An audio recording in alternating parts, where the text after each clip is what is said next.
Good evening all and welcome. Tonight I have a collection of ghost stories for you to enjoy, so get comfortable and let the darkness take control. I've had many paranormal encounters over the years. I find them fascinating and frightening.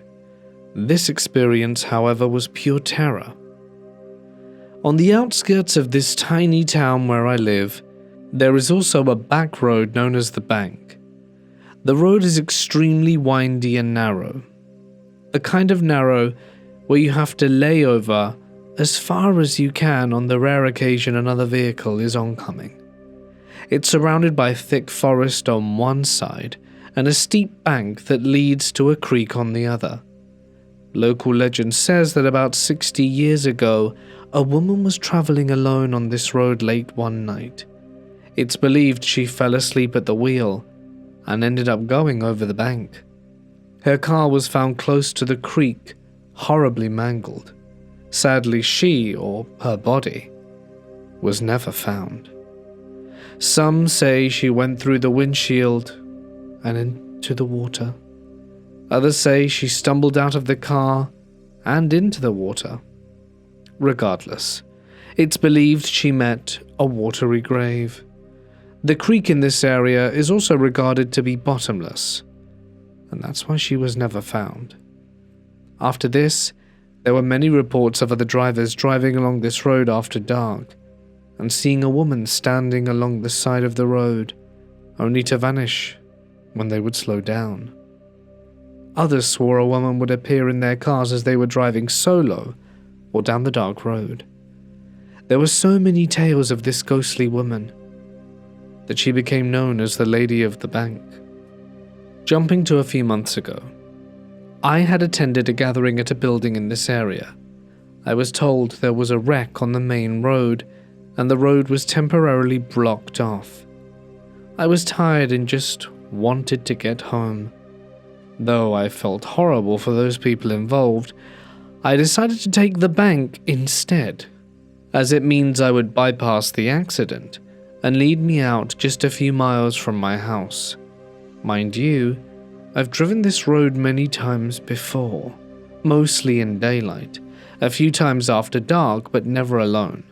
Of course, I was told the stories of the Lady of the Bank often growing up, but that honestly wasn't in my mind that night. I had other stressing matters taking up my thoughts as I drove. I had my music playing at low volumes as I was carefully gliding through the curves. The only road-related issue I did worry about was hitting a deer. My thoughts were harshly interrupted by a loud ding. My heart jumped to my throat and my eyes darted over the inside of my car when I noticed the seatbelt icon lit up, and I finally realized it was the alarm. Someone in their car wasn't wearing their seatbelt. But I was dumbfounded as I checked to make sure that my seatbelt was securely fastened around me. Just as the loud dinging started, I once more glanced over to the passenger seat and nearly fainted. There was a figure in the passenger seat. All I could make out for a split second as I noticed them was long, dark, wet-looking hair that mostly covered the person's face as they appeared to be looking forward out the windshield. I remember a scream leaving my throat as I slammed on the brakes. The car skidded to an abrupt halt, causing me to lurch forward and then being pushed back by the seatbelt. I can remember hearing my heart beat in my ears as I looked up, then slowly over to the once again empty passenger seat. The annoying as hell dinging stopped, and the seatbelt icon was no longer glowing on the dashboard. At that point I stomped on the gas, deer no longer my biggest concern, and I made it home without further incident, other than the anxiety attack that still lingered. I've since told this story to a few of my family members and a few locals. They all believe the Lady of the Bank tried to hitch a ride home with me that night, and while my heart goes out to her, I won't be taking that road after dark again. It was well past midnight, a cold night in late October. Deep in Potomac Overlook Regional Park in Arlington, Virginia, our home since we were born. The four of us, me, my brother, 2.5 years older, always dragging us into adventures, and our two closest friends, guys we'd grown up with like family, were always out in the woods up to a bit of mischief. One friend was born a day younger than me, always by my side, and the other around my brother's age. Part of every scheme since we were kids, running around Arlington. A full moon hung high, so bright that it lit the forest like daylight, its silver glow filtering through drifting clouds, casting shadows across the oaks, beeches, and their leaves red and gold in the autumn chill. We had no cell phones or flashlights. They weren't common for us back then, but the moonlight was enough. We wandered around 1/4 mile past the park's natural center, near a fork in the trail, probably where the red maple trail meets the white oak way, then veered off trail into the deep canopy of the woods. These woods were our backyard, Arlington through and through. But I learned later that the spots close to where the Donaldson's family's old cemetery once stood, its graves moved long ago. We didn't know that then. We were just kids messing around in a small clearing. We were building a structure out of sticks and branches big enough for 2 people, maybe a makeshift log cabin, though I'm not exactly sure what we had in mind. It was our secret spot, something we planned to keep working on over the next few nights. We were joking, tossing sticks, our voices carrying through the dense trees, the moonlight bright enough to see every detail, the rough bark, the scattered leaves, the faint babbling sound of the creek about 100 yards below, running towards the Potomac. But the woods felt strange. The air turned colder, the rustle of leaves, and we thought we heard footsteps moving through the trees down the hill towards where the creek babbled. It wasn't cicadas. It was a different sound. We couldn't quite put our finger on it, but it made our skin crawl. We didn't know about the Arlington's ghost stories back then, but I'd later hear about spirits tied to the Potomac, right across from our hometown. We stopped joking, our voices fading. My brother looked at me, his usual confidence gone, his eyes searching in the darkness. My friend, the one my age, stepped closer, his hands fidgeting with a stick, his face uneasy. The other friend, my brother's age, stood still, staring down the slope, his shoulders tense. We didn't say much, but we all felt it. Something was out there. The moonlight lit everything, but it made the shadows down the hill seem deeper and sharper. We stood there frozen, listening to the rustling and trying to figure out if it was just the wind or something else. The whispers came from all around, circling us, strongest from down the hill where the creek babbled. I scanned the clearing, the moonlight showing every branch, every leaf, but nothing else. My friend, the one my age, gripped my sleeve, his breathing quick, his eyes darting towards the slope. The other friend stood rigid, his fists clenched, muttering something under his breath. We were all thinking it. These woods, our woods, didn't feel like ours anymore. The sounds grew louder and more insistent, each rustle making us jump, our nerves stretched tight. We started looking down the hill, expecting something in the trees towards the creek, the moonlight casting long shadows that seemed to shift on their own. Minutes passed, maybe longer, the whispers and footsteps circling, closing in, making us feel trapped in our own clearing. Then all at once, without a word, we turned towards a spot about 30 yards away, down the hill towards the creek's direction, drawn by some instinct we couldn't explain. There she was, a woman, coming up the hill from where the creek babbled 100 yards below, her robes glowing dimly in the moonlight. Her clothes looked old, like from colonial times, flowing and pale. Later we would call her the White Witch. Her anger hit us hard, a wave of hatred and animosity so strong it nearly froze us in place, too scared to even touch the stick structure we'd been building. I'd learned later about a ghostly figure tied to the Potomac just across from Arlington, but we didn't know that then, just that she was terrifying, climbing the hill towards us. We stood there, hearts pounding, unable to move, trying to make sense of her, and I whispered to my brother, "What is that?" My friend, the only one my age, said, "Is that real?" His older brother didn't speak, just stared, his jaw tight. We didn't call her a witch out loud, but we all felt something supernatural. We kept our voices low, afraid she'd hear us, but we were thinking the same thing. We moved, our footsteps louder, our breaths coming quick. My brother kept glancing at me, making sure I was close. My friend, the one my age, stumbled once, catching himself on a tree, his eyes darting back to her. The other friend stayed near, his head turning with every step. Then my friend's older brother, the one my brother's age, let out a sharp cry of pain. He grabbed his arm and we saw a fresh scratch, red and bleeding right there on the skin, but there was nothing on the trail to cause it. What was that? We'd later learn about the Potomac stories where spirits leave marks on those who don't belong. In that moment, though, we just kept running. When we reached the end of the dirt trail, where it turned to gravel, we hit the paved road past the nature center. The road curved and went uphill, and we turned around thinking we might have lost her. But there she was again. We kept going along the pavement, around a bend, and hoping we'd shake her off. She stayed behind us for a while. We ran faster, scrambling up the paved road into the parking lot on top, anxious to reach the car.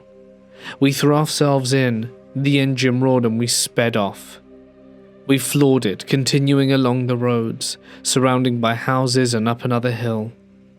As we hit the lights of the military road and turned left towards our home, we all let out a collective sigh of relief.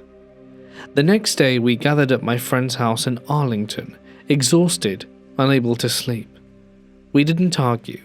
We all agreed on what we had seen, still shaken by the apparition, and my friend's mother overheard us, her face turning pale. She pulled an old book from a shelf, one of local history and folklore. She read a passage about it, 2 witch sisters tied to the Potomac overlook near our trails. That was near the Donaldson Cemetery, where something tragic happened long ago. The story described ghostly figures haunting the land, and it matched our White Witch. We'd already called her the White Witch, independently, before hearing what they called her in the book. Funny to think that it happened when we didn't even know she was real. When I was 10, my mum would take me and my brother to visit my grandparents in their ranch. This was in Mexico. We were from Ciudad Juarez, Chihuahua, and would travel to Coahuila to their ranch to spend our school breaks there. And one day my grandpa got a new recliner chair, and it was pretty cool because you could sleep in it. My grandparents' house had 3 bedrooms at the time. It was a house of a rectangular shape, the front door in the middle of it, and once you enter, it's a bit of a hall. My grandparents' bedroom was on the left, the back door across the front room, 2nd bedroom to the right, and the 3rd bedroom, which no one would sleep in unless all the family would go, was next to the 2nd bedroom. You had to walk through the 2nd bedroom to get to it. Also, instead of doors, they used curtains to cover each room's entrance. The kitchen was in a separate room in the backyard. It made sense back then, especially where they lived. When it was bedtime, my mum went to bed with my little brother, who was about 5. Their bed was next to my grandparents' bed, and the recliner in front of my mum's bed. I begged to sleep there, and my grandpa said it was fine. But by 2 or 3 in the morning, I woke up feeling extremely thirsty. and heard steps outside the bedroom. I didn't feel scared at all. I turned to see, and I could see my grandma's legs with her shoes on, walking back and forth from front door to back, and I was confused but didn't think anything of it. So I said, "Grandma, could you get me a glass of water?" And of course, to get it, she'd have to go to the kitchen outside the house, and I saw her feet turning around and walking towards the back door. And once they stopped, I expected to hear the back door open but never did. So I called for her, "Grandma? Grandma?" And all of a sudden, I heard my grandma say, "What happened?" from her bed. It was only a few feet from me. I instantly screamed and everyone woke up and asked what had happened. I told them what I saw, and of course nobody believed me. They said I was probably just dreaming. They checked the house, but the doors were locked and nobody was in there but us. But to this day, I wonder what the hell I saw. I could swear it was my grandma, but apparently she was sleeping the whole time. I've had more creepy things happen to me, but I always think about this specific time, and if anyone has had anything similar happen, I'd love to hear about it. If you've listened this far and haven't subscribed yet, please consider it. It means a hell of a lot to me and to your algorithm, which will encourage more of these videos in future. But for now, back to the stories. Last month, my husband and I rented an Airbnb in Ludlow, Kentucky. According to the listing, the house was built in 1912 and used to belong to the town's doctor, Dr. Dutton. It's not known to be haunted, but we thought it would be a cool place to stay and do some ghost hunting at night. First, a little background though. We have a 4-year-old who is on the autism spectrum. He doesn't use big vocabulary and usually speaks in single words or short answers. He isn't given to making things up. That mattered to us in the moments that followed. The 3 of us were having dinner in the dining room. Our son wandered in and out of the kitchen like little kids do when they're allowed to explore, and then suddenly he came running back into the dining room and just as abruptly as he appeared announced, "Mr. Jimmy." My husband and I exchanged the look parents give when something unexpected happens. I crouched down and asked carefully, "Did you just say Jimmy? Yes or no?" "Yes," he replied. We had no Jimmy. No cartoons or shows in rotation with that name, no family member or friend with that name, so I tried to get a bit more out of it. "Is Jimmy a little boy or grown up?" "Boy," he said. We moved outdoors for some space and questions. "Is Jimmy happy or sad?" "Happy," he said. My husband chimed in half joking. "Is he nice or mean?" "Mean," came the quick answer. When my husband asked whether Jimmy was an infant, a boy or a teenager, my son said teenager, and that one stopped us. Most 4-year-olds don't conceptualize teenager the way adults do. Our son isn't someone we'd expect to know the difference unless he overheard it somewhere. The whole exchange felt, for a lack of a better phrase, unnerving. Not necessarily because of supernatural implications, but because it came out so plainly for him. Later that night, after the boy was asleep, we did the usual. Set a few inexpensive pieces of equipment on the coffee table, sat on the couch, and asked the questions. The EMF meter spiked intermittently. The REM pod, a motion/light response device some people use on hunts, blinked after nearly every question we directed towards Jimmy. That was when a cat ball, a novelty device that supposedly rolls towards activity, nudged once. I'm not proud of how thrilled I was. I'm suspicious of this gear as much as anyone, but it was the kind of confirmation that makes you keep asking questions you probably shouldn't. The next day I began digging. The house's history is generally speaking unremarkable. Most town histories list a lot of doctors and shopkeepers and people who ran funeral parlors. No obvious Jimmies jumped out at me as long-term residents at that specific address. but I did come across an old newspaper article about an incident at Ludlow Lagoon from 1913, a freak accident that had killed several people, and one of the names on the list was James. Could the boy be connected to that James? Was Jimmy the name of this presence preferred, regardless of what age it might have been in life? Did Dr. Dutton, as the town physician, have some role in treating the injured or tending to the aftermath? I don't know. There are a dozen ways to be wrong here, and a dozen ordinary explanations too. What I can say this is when your child who rarely speaks looks at you in the eye and says their name twice without prompting, it lodges. We left Ludlow the next morning. The house felt ordinary in daylight. I don't know if we encountered a Jimmy, an echo of a name from a long local tragedy, or just one more coincidence stitched into the fabric of an old house.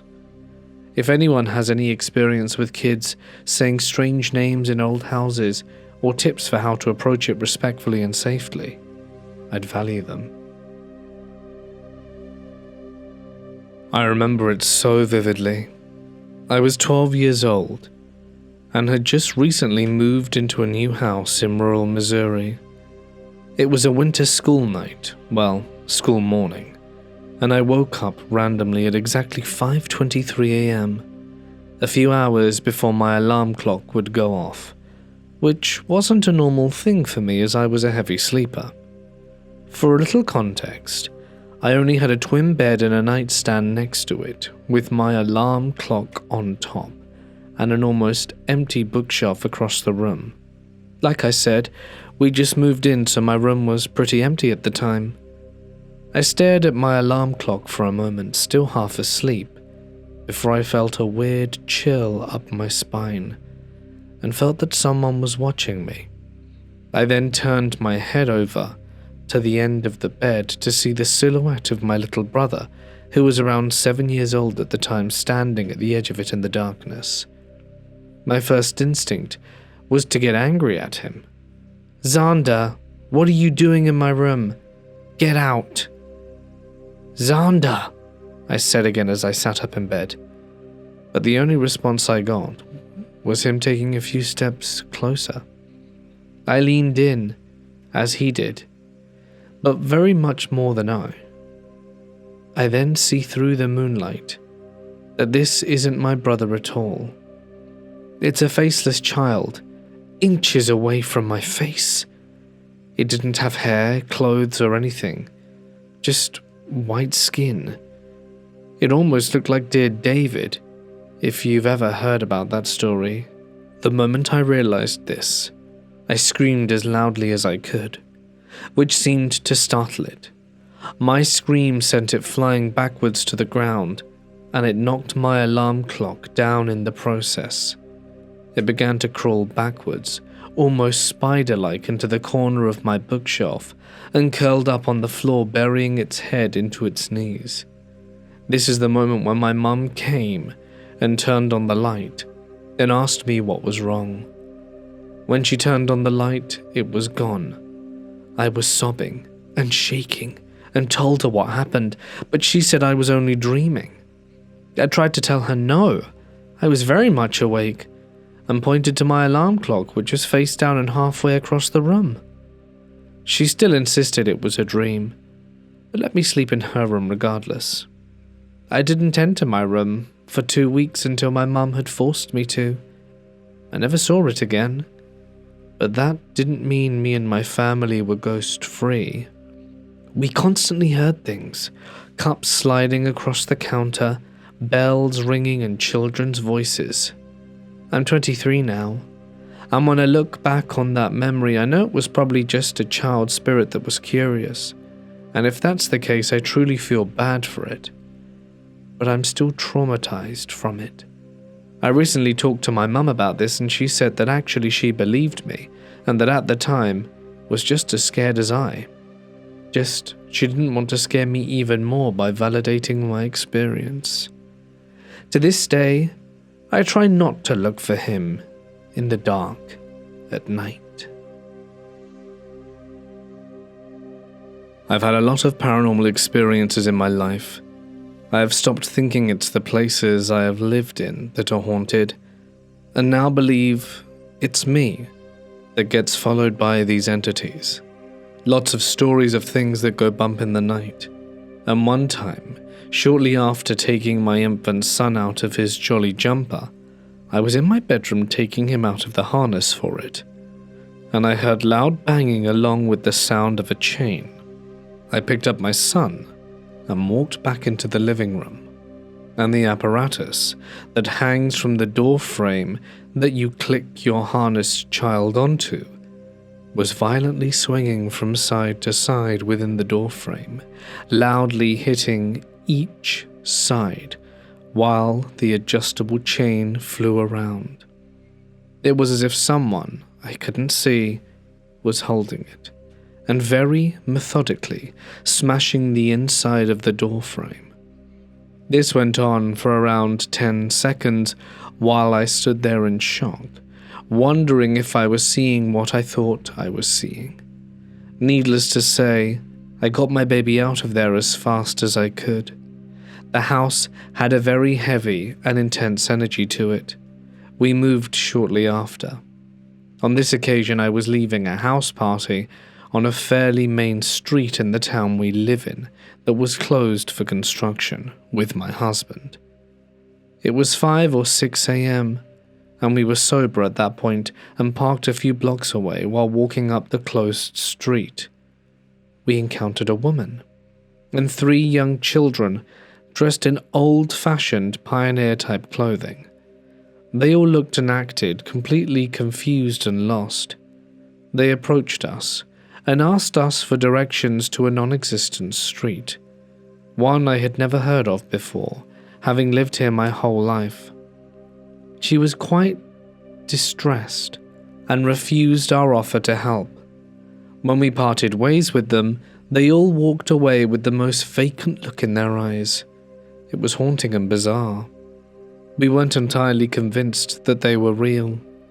Anyway, I still wonder if they were lost ghosts in the wrong time, looking for their home. I lived in a haunted house my entire childhood, and I have a few stories to share. I grew up in northern Idaho, in a small town of roughly 4,000 people. It's about an hour from Lewiston, a big farming/ranching community. I'd say most of the houses in town are well over a century old. The newer ones are more out of town and having a bit more land to them. At the time, the house I grew up in was a big blue house that's 1 street over from Main Street and a 10-minute walk from the main public park where the local pool is. Today the house is probably 130-ish years old, meaning it has a lot of history.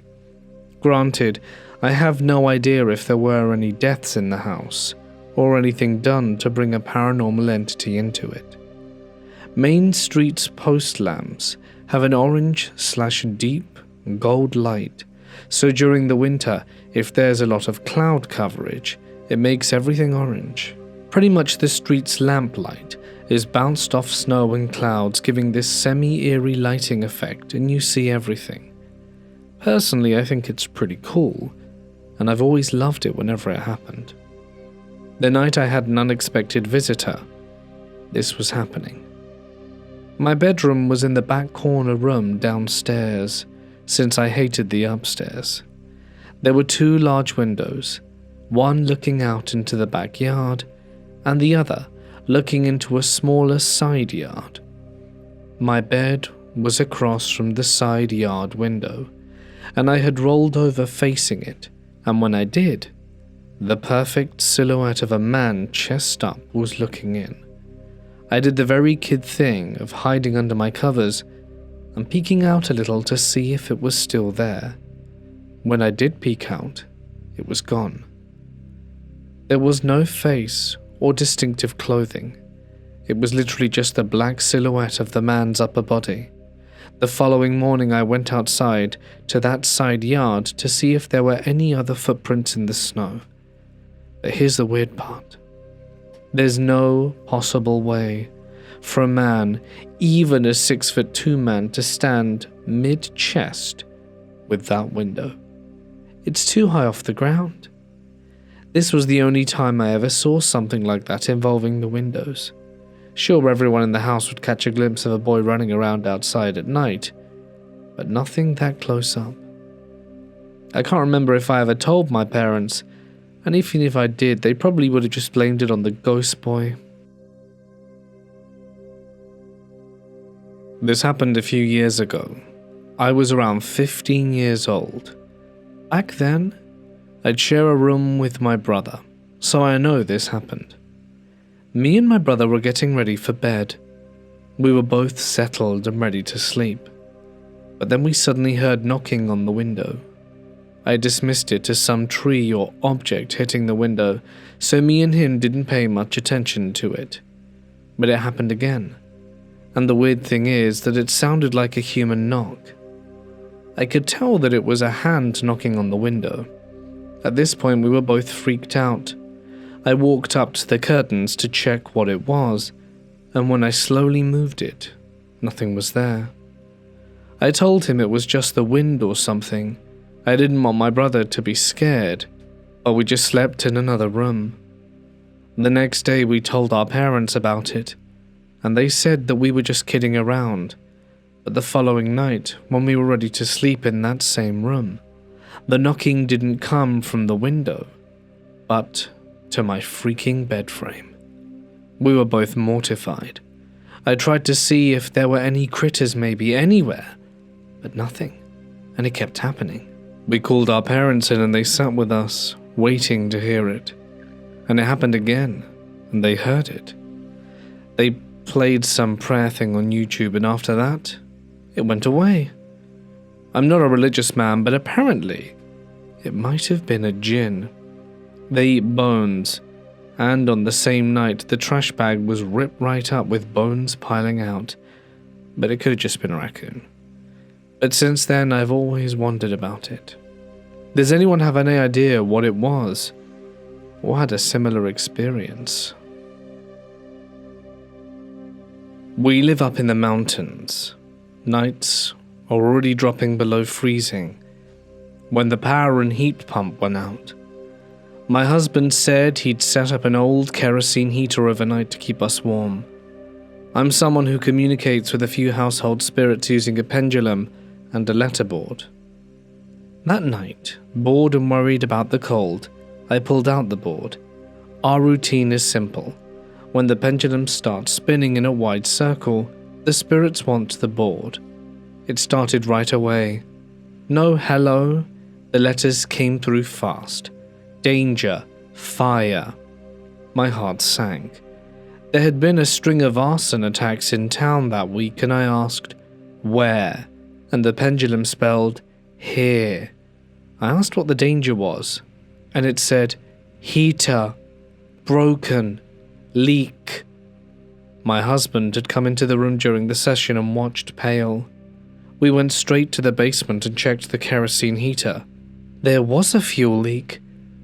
If we'd have used it that night, it would have set on fire, or worse. We shut everything down, aired the hoses out, and replaced the heater with a safer option. I'm still stunned. I've communicated with these spirits for a while, but I've never had such a clear and urgent warning. I can't offer a logical explanation. We ended up being fine.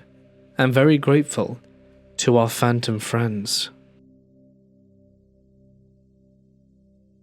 Several years after moving in with my dad, we finally moved into our forever home, or so we thought. Everything seemed to have been going as planned though. No more fighting for a parking spot at the apartments. No more hearing your next door neighbor's footsteps down the stairs. Life seemed to be as it should be. Quiet. That is until a few weeks later while on the phone with my cousin.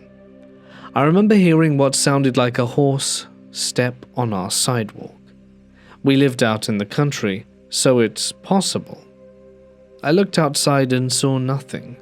Just the light from the front of the house and our sidewalk fading into the night the further down we looked. The next day while doing yard work, I found a horseshoe under overgrown weeds. I always thought that was odd. After returning from my mum's house the following weekend, I was on the phone with my cousin, once again planning a movie night. It was some time past midnight when I heard my little sisters crying in their room next to mine. I didn't say anything. I thought maybe they just wanted to sleep with Mum and Dad. When I saw my stepmom the next day, I thought I'd mentioned something and remember saying, "Hey, the girls were crying last night." Her response was more of a shock when she replied, "Your sisters don't sleep in that room. They say the little girls don't let them sleep there at night." I didn't know what to say. I just remembered hearing little girls crying all over again. My dad, who's very religious and doesn't believe in ghosts, was the one who had to experience this stuff for himself in order for him to believe us. My dad always taught us to say a prayer before bedtime, and he said it was a way for the bad spirits to stay away while we slept. One night, while my dad was saying the Our Father prayer, he mentioned he remembers saying the prayer, but upon closing it with Amen, he doesn't remember anything. My stepmom, and this is from her words, said she woke up to my dad making weird mumbling noises with his head down on the side of the bed and not waking up. She said it was as if something was holding him down, so she shoved him hard, and he finally woke up from whatever that was. We moved very soon after and never returned to that house again. My mum just called me and told me that she saw an apparition, but not just any apparition. She swears it was her floating in the house, but as her 16-year-old self. For some background, my mum lives in a house that we've always known is haunted. The spirit there is believed to be the previous owner, an older man. She describes him as a friendly, almost protective presence, and over the years she's gotten used to him. Doors open, footsteps are heard, sometimes things get misplaced, but it's never been threatening. But this was completely different. She said she was in her living room when she suddenly saw a figure float past the doorway. At first she thought it was one of her sisters, as they used to look a lot alike when younger. But when she got a clearer look, she realized it was unmistakably her. She described the apparition as looking exactly like the way she did when she was 16.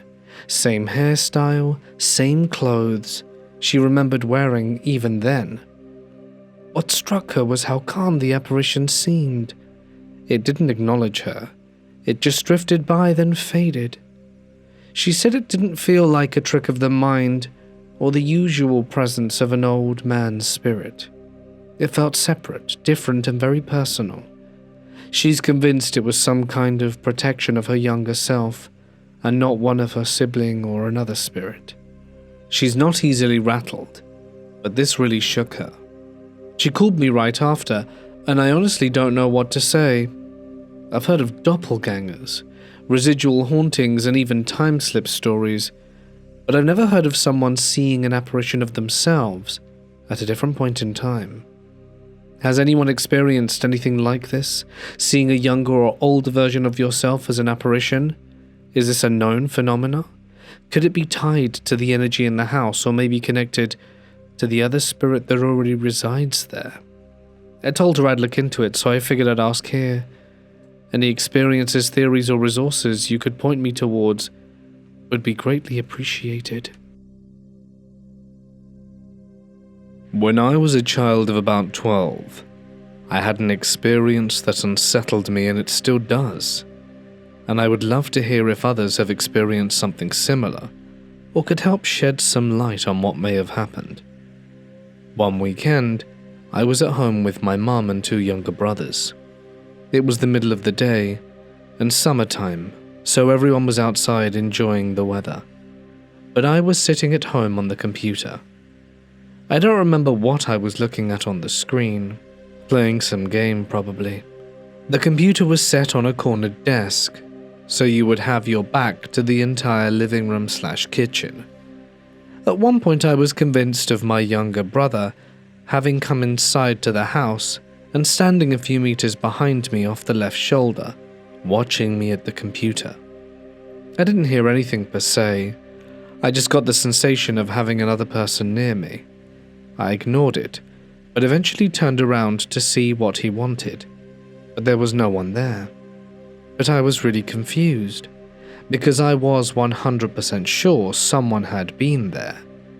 I went back to whatever I was doing on the computer, and again had this really strong sensation that someone was watching me and standing a few meters behind me. I looked again, but no one was there. I call out, "Go away!"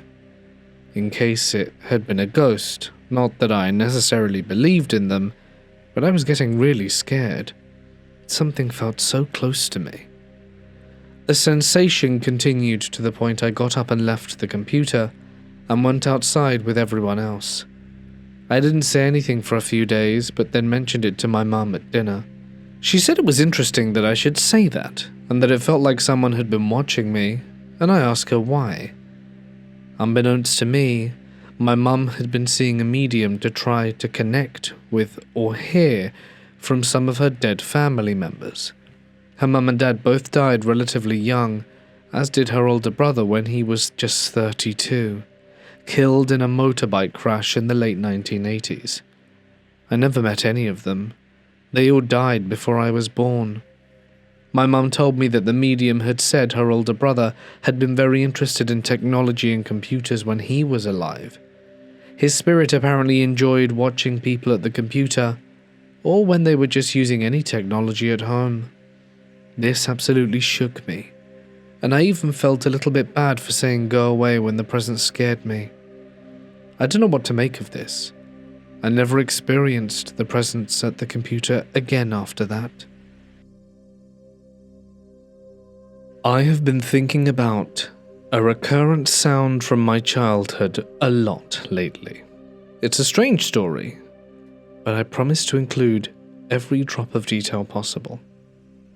I'm currently a 39-year-old female, and it's been quite some time since anyone would consider me a child. This experience I will be describing to you all happened in a very small and crappy little apartment in Oak Grove, Oregon, between the years of 1989 and 2001. The apartment was a 2-bedroom, 1-bathroom, maybe 900 square feet total living space. My mother, little brother and myself typically lived there alone, but we would sometimes rent out a bed to someone in need. Anyway, my reason for mentioning this detail is because this weird sound is something that we would all hear at the same time. It was loud, and there was really no way to not hear it. Oddly enough, it was sometimes startling, but never ever scary. Every time we would hear the sound, it would actually make us laugh and we would smile. And being kids, of course, we would always say, "Hi, ghost," or sometimes we would joke and ask the ghost to bring us a roll of toilet paper. I haven't described the sound yet, but I'm getting to it, I promise. There was one commonality. Only one thing that we could definitely say happened every time we heard this sound. Someone would have to be using the bathroom. I don't mean sitting on the toilet, I just mean someone in it. Whether it be playing in the mirror or brushing your teeth, it didn't seem to matter. Every time, it was the same. The sound of wet fingers slowly sliding across a glass window pane. It's a very specific sound.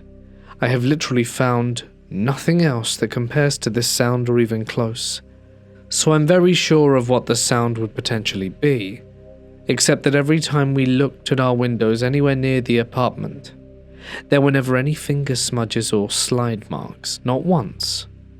So can anyone tell me what it was? Was this a ghost, a poltergeist, or something else entirely? Or perhaps am I crazier than I think? This happened to me when I was a child, around the age of 10 or 11. I always had a hyperactive imagination and often got scared at night when the sun went down. I used to keep this little TV on, but my parents always got onto me about leaving it running all night, usually complaining about the power bill and how it could mess up the TV. I honestly didn't really care, but I eventually had to stop when it got to the point where my parents would come into the room at 12 or 1 in the morning and tell me I had to cut it off or they'd take it away from me. But being back on this topic, one night I set the TV on a timer and went to sleep like any normal night. I had watched some scary videos that day, but wasn't really feeling scared. That was until I noticed a red little light coming from the hallway. For context, my room was on the right side of a small hallway. The living room was straight across from my brother's room, my room being to the right of his. So I saw this faint red light in the hallway, and at first I thought it was just cars driving by. But then I realized only headlights shine through the window when cars pass, and headlights are yellow or white, not red.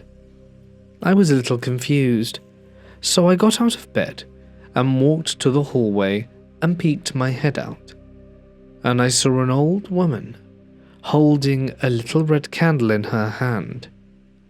She resembled someone I'd seen in a scary YouTube video earlier that day, and I panicked, ran back into my room and got under the covers, watching my door. I sat there for what felt like forever, afraid to leave because I didn't want to get caught by her. Eventually I gathered the courage to try and sleep in my older brother's room. I slowly walked to the door, peeked my head out again, and saw that she was only in the living room now. So I quietly and quickly knocked on my brother's door, crying for him to let me sleep in there. At first he said no, but his girlfriend at the time said I could. So I went into their pitch black room. But right as I was walking into their room, I noticed the woman was gone. To this day, I don't know if it was just my imagination, or if the woman from the video was real.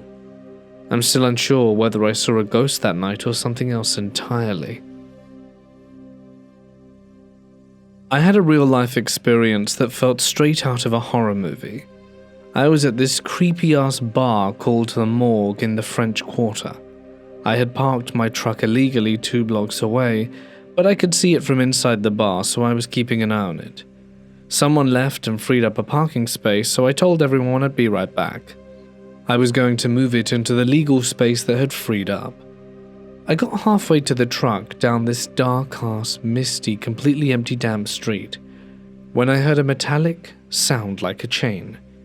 I looked to my right, and there was a short guy about 5 feet tall who was within arm's reach, but he was walking away from me. He had some sort of wallet chain and appeared to be wearing spurs. He was walking back towards the bar as if he'd been walking towards me and past me, but I would have had to seen him. It was like he'd materialized out of nowhere. I just kept walking and moved my truck as planned. There were no other issues, fortunately, but it was like something out of a ghost movie. What do you all think? Over the weekend, I had the most amazing opportunity to stay at Chillingham Castle. For those not aware, Chillingham Castle is the most haunted castle in England. The history is far-reaching and intense, and was the location of many deaths. Firstly, I stayed in the Lookout, one of the few apartments you can stay in. The bedrooms felt ominous, so I slept in the living room. But within the first hour of being there, we heard a little child giggle. At 10 p.m., the ghost hunt began. It was incredible. So many orbs, noises, and sightings. We visited all the main areas, including the collection of torture devices, the forest, the hall, and King Edward's room. I was also incredibly lucky to take part in the Estes method in the hall. It was a dual method, so 2 of us, me and my auntie, were under, while I was hearing all the responses including some curses, while my auntie didn't get a thing. Tall shadow figures were seen in King Edward's bedroom, and a string on a lute snapped too. Whistling in the forest happened. I was the pendulum in a human pendulum experiment and everyone heard it except me. It's a truly spectacular place, beautiful, and due to its location there are plenty of other castles around it too. If you're able to go to Chillingham Castle you won't regret it. Just make sure you prepare yourself because the spirits are active all day every day. Hey guys, it's Mort here and thank you so much for listening. I hope you've enjoyed tonight's ghostly tales. This video was actually really hard to record because my wife and I got sick with something else. I have no doubt it's thanks to the children, back to school, fresh germs to infect everyone in the household, and we have not been great. So yeah. I will, however, be back with a compilation on the weekend, and hopefully by Monday, Tuesday, we'll be back to our regular programming. Though I am sorry that September has been such a casual month. Not really the best for content production. Anyway, I'd like to extend one final thank you to my members and patrons, whose names can be seen on screen. And if you'd like to join their ranks and get some cool extras, feel free to check out the link in the description to find out more. But that's it from me. Stay awesome and I'll see you in the next one. Good night.